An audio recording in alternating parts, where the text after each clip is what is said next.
Homeopathy চিকিৎসায় রোগীর মন নিয়ে পরীক্ষা নিরীক্ষা করার পদ্ধতি স্যার হানিম্যানই সর্বপ্রথম স্থির করেন। তিনি সর্বপ্রথম মানুষকে জানান যে মানুষের মনের বৈকল্য থেকে ব্যাধির সৃষ্টি। নতুন ও পুরাতন রোগে হোমিওপ্যাথি চিকিৎসায় মানসিক লক্ষণের উপর সর্বাধিক গুরুত্ব দিয়ে বহু সংখ্যক রোগী আরোগ্য করা হয়েছে।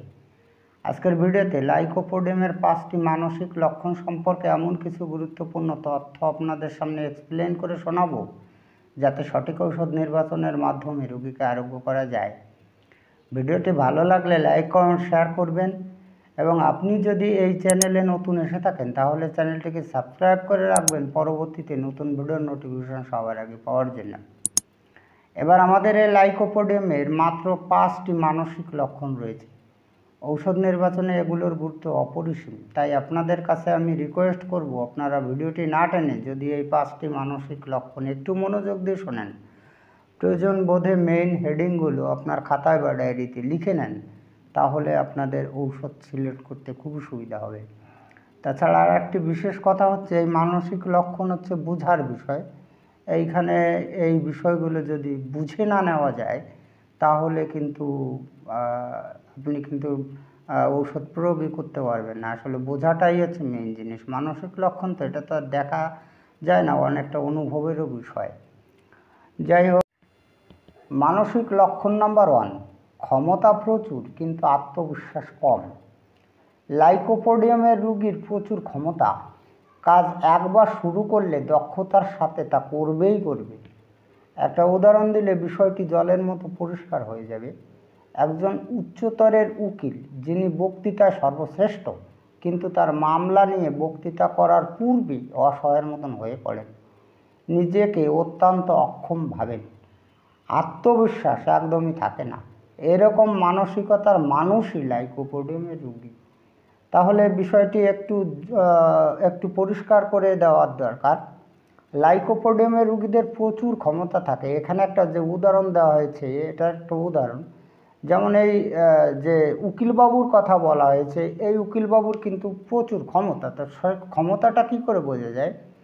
একজন উকিলের ক্ষমতা তার হচ্ছে বক্তব্যের মাধ্যমে, অর্থাৎ বক্তৃতার মাধ্যমে তার কিন্তু ক্ষমতাটা ফুটে ওঠে। তো এখানে বলা হয়েছে যে উকিলবাবুর কিন্তু প্রচুর ক্ষমতা আছে, কারণ সে বক্তৃতা সর্বশ্রেষ্ঠ। কিন্তু একটা ঘটনা, সে যখন মামলা নিয়ে তার বক্তব্যগুলো তাকে তো পেশ করতে হবে জজবাবুর সামনে, কিন্তু সে জজবাবুর সামনে গিয়ে সে বক্তব্য একেবারে পেশ করতে কেমন যেন নিজেকে অসহায় ভাবে, একেবারে আত্মবিশ্বাস কিন্তু হারিয়ে ফেলে। এই যে বিষয়টা, এই বিষয়টাকে বলা হয় আত্মবিশ্বাসের অভাব।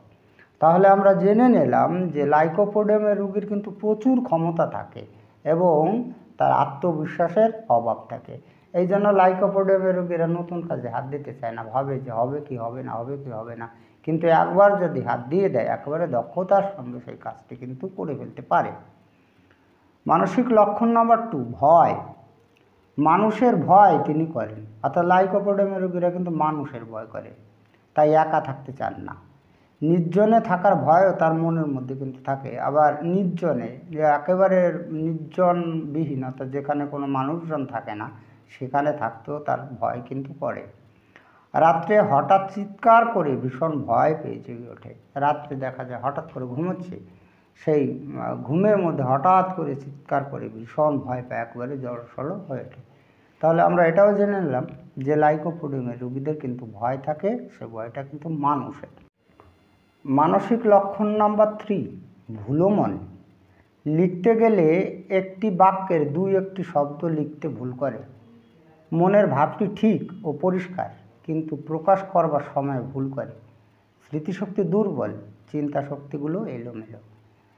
তাহলে বিষয়টি আর একটু ক্লিয়ার করে দেওয়ার দরকার। লাইকোপোডিয়ামের রোগীদের কিন্তু ভুলো মন, তারা কিন্তু লিখতে গেলে একটা বাক্যের মধ্যে যদি 10টা শব্দ থাকে, সেই 10টা শব্দের মধ্যে একটা বা দুটো কিন্তু লিখতে কোনো না কোনো ভুল করে দেয়।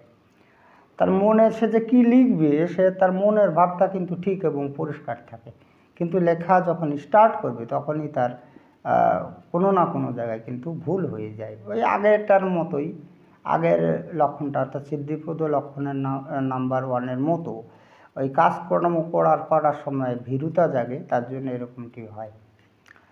মানসিক লক্ষণ নাম্বার 4, খাই খাই ভাব। লাইকোপোডিয়ামের রোগীরা কিন্তু ভালো খেতে পারে, যতই খান ততই তিনি খেতে চান। ক্ষুধা খুব বেশি, না খেলে মাথা ব্যথা করে। তিনি মিষ্টি ও গরম খাদ্য খেতে ভালোবাসেন। চা, কফি, মাংস, তামাক ইত্যাদি খাবারগুলো পছন্দ করেন না। তাহলে এটাও আমরা জানলাম যে লাইকোপোডিয়ামের যদি রোগী হয় তাহলে লাইকোপোডিয়ামের রোগীদের এই খাই খাই ভাব কিন্তু থাকবে। মানসিক লক্ষণ নাম্বার 5, কান্না করা। লাইকোপোডিয়ামের স্ত্রীলোক সারাদিন বসে কাঁদে, নিজেকে কোনো মতে শান্ত করতে পারে না, ধন্যবাদ দিলেও কাঁদে। প্রসব ব্যথার সময় সে অবিরাম নড়তে থাকে ও কাঁদতে থাকে। যৌনীদের শুষ্ক থাকার জন্য সহবাসের সময় অসুবিধা হয়, এই নিয়ে মানসিক অশান্তিতে ভোগে। তাহলে এই কান্নাকাটি করাও, বিশেষ করে মহিলাদের ক্ষেত্রে কিন্তু এই কান্নাকাটি করাটি পাবেন, পুরুষরাও কান্নাকাটি করে। তো লাইকোপোডিয়ামের স্ত্রী লোকরা প্রায় সময় অর্থাৎ সারাদিন কাঁদতেই থাকে এবং তার কান্না সে থামাতে চায়, কিন্তু কোনো মতেই তার কান্নাটাকে সে থামাতে পারে না, সহজে থামাতে পারে না। তো এইটা মনে রাখতে হবে যে লাইকোপোডিয়ামের যদি রোগী হয়ে থাকে তাহলে এই কান্নাকাটি, এই মানসিক লক্ষণটিও কিন্তু পাওয়া যাবে। এবার লাইকোপোডিয়াম সম্পর্কে যদি আপনি আরও বিস্তারিত তথ্য জানতে চান, এখানে তো সব তথ্য তুলে দেওয়া সম্ভব নয়, তাহলে এই চ্যানেলের 123 নং ভিডিওটি দেখতে পারেন। আপনি কিভাবে যাবেন 123 নং ভিডিওতে? যদি আপনি 123 নং ভিডিওতে যেতে চান তাহলে এই চ্যানেলে যেখানে হোমিও নাম্বারস লেখা আছে, আপনি এখানে যদি টাচ করেন তাহলে এই পেজটা ওপেন হয়ে যাবে। এবার এই পেজের নিচের দিকে দেখুন যেখানে ভিডিও লেখা রয়েছে, আপনি যদি এখানে টাচ করেন তাহলে এই চ্যানেলে যতগুলো ভিডিও আপলোড দেওয়া হয়েছে আপনাকে উপর নিচে দেখিয়ে দেবে। আপনি টেনে গিয়ে 123 নং ভিডিওতে ক্লিক বা টাচ করলেই কিন্তু লাইকোপোডিয়ামের ভিডিওটি ওপেন হয়ে যাবে। যাই হোক, আজকে এই পর্যন্তই। খুব তাড়াতাড়ি ফিরে আসবো নতুন গুরুত্বপূর্ণ বিষয়বস্তুর ভিডিও নিয়ে। দেখা হচ্ছে নেক্সট ভিডিওতে। ততক্ষণ আপনারা ভালো ও সুস্থ থাকুন। জয় হ্যানিম্যান, জয় হোমিওপ্যাথ।